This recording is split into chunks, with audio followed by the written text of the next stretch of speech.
Hi, this is Matthew Kelly with On Air, and for today we have Jose Carlos Valencia. He wrote an awesome novel called Sobre unas cartas. Jose, can you tell us what that means? It makes much more sense in Spanish actually. It's sobre unas cartas, and it means about some letters, not letters meaning like The alphabet, but Literal. correspondence. Okay. This is an awesome book. I read it in just a few weeks. So, Jose, can you tell me what the inspiration of your book was? Well, you will think that it's a biography of myself, but it's not. It's actually there's various stories from people that I know. More than anything, romantic moments of people that I happen to know here or in Peru, where I'm from, and basically it's like a compilation of all those stories, serving to like a main theme. So this book has taken sort of a lifetime to be inspired by? I will say probably 10 years. And 10 how old are you years. now? I'm 30 now. Okay. So we're gonna say since I was 20, all these feelings. I was very interested in the feelings that people have when they fall in love, when they they have various reasons to fall in love, and analyze which one is the best to obey. Your soul can obey what you're seeing in that moment with a particular person, like a partner, and the process of I don't want to call it process, but of falling in love, we're gonna say, and all the little moments that are described in our lives. So I just decided to go ahead and put them in a book. So all these characters are inspired by real life people?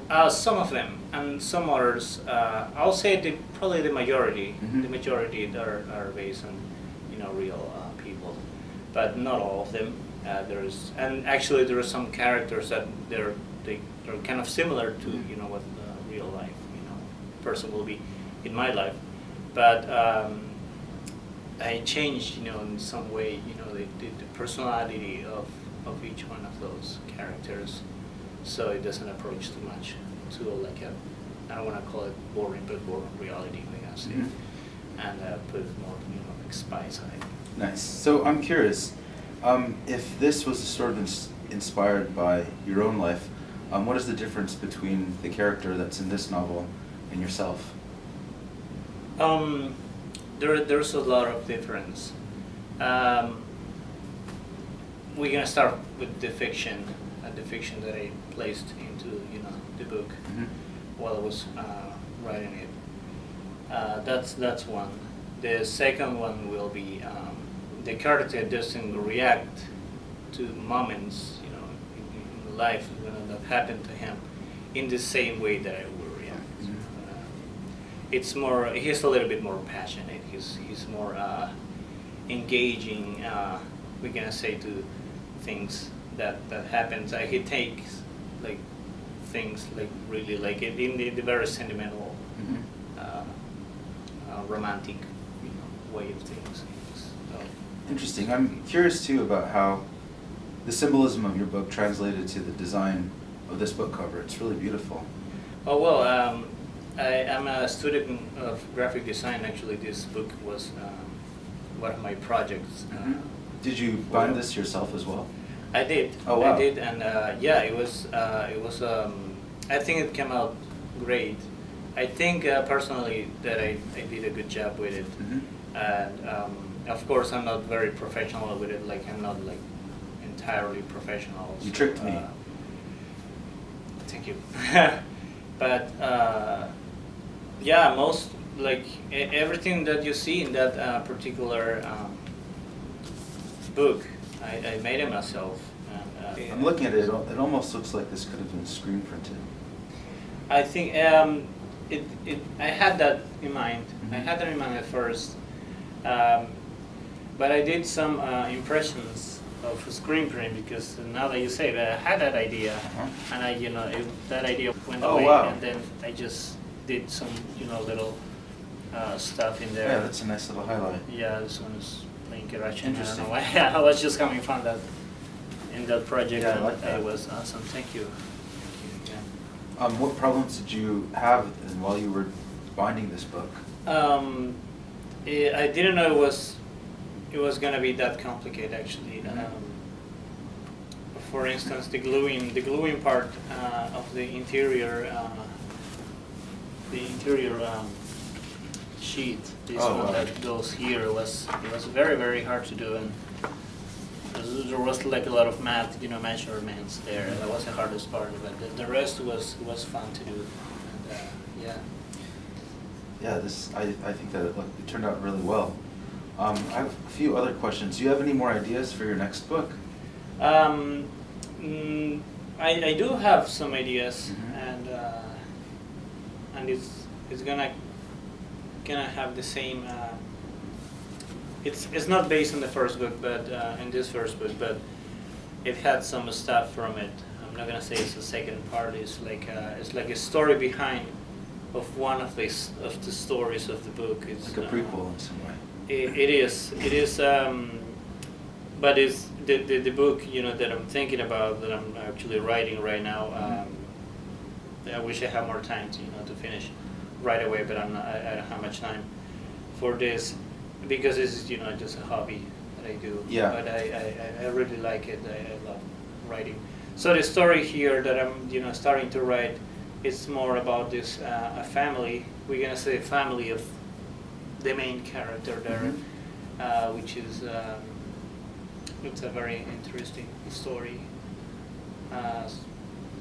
Kind of, it has some stuff from my family too, and from Okay. other families.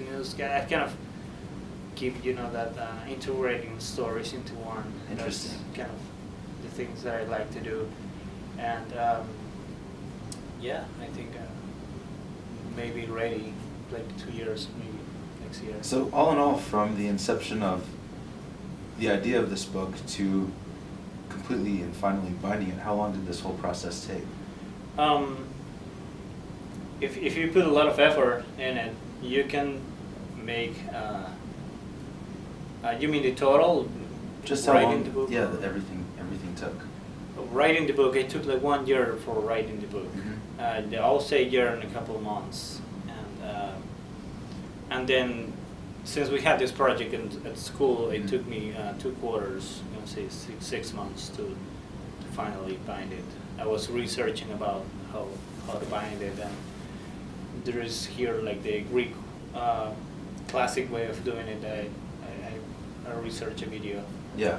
on YouTube, and it was really good actually. It was in Italian, but it's pretty similar to Spanish in some words, so I was able to figure it out. Oh, great. Well, it turned out really well, and I'm really excited for Thank you. its publishing. So, Jose, I was curious, where do you find your inspiration for writing? Mostly from Lima. I will say Lima. In Peru, it for some tourists can be really annoying. I know that, for the traffic and all those stuff. But the very core of the history of such a old city like is Lima, and all the streets, little streets in the center, and close to the sea, there's this view which is amazing. I have one of my places there that I chose this place in Miraflores, which is it's in this mall called Larcomar, and there is some bench there. It's the view from there it's beautiful, and that actually that's the places where I write are the inspiration here. Queen Anne here is one of them. Yeah. And some beaches through the in the Puget Sound. I'm very attracted by the sea, by the water, and that's one of the things I do if I want to write. I know I have to go there. I know it's very important for me. And so what what do you expect, or what should readers expect from reading your book? Yes, they wouldn't find, because I'm not a very experienced, writer. They won't find a very conventional, very conventional literature. Okay. Or drama. And the story, it has very peaks where you don't expect it, and pluses. I don't want to apologize about this because I like my novel, but it's the first one that I'm making, and there's a lot of variety, and the classical way of writing, you're not gonna find it there. It's I'll define it myself a little bit more complicated than that, but it's still it's fun to read, and it keeps you in the story. And so, with readers reading this book, what would you like to say to them? Just don't think of all the reasoning things, the way of reasoning for a character. I'm not saying the character is crazy, it's just that's his way of being, doing things very, unexpected things, impulsive, and go with it, have fun with it, with the book. That's what I will say to the reader. Well, great. I'm sure many are really excited to read this book. Is there anything else that you'd like to share to our audience before our show comes to a close? I think we said a lot about what the content of my first book is, and I would like to thank all the readers, the future readers, and the readers that I have now. I have a couple good reviews of it, and I'm looking forward to continue writing. And yes, thank you. Great. Well, thank you for coming on today. And thank you for having me. Thank you.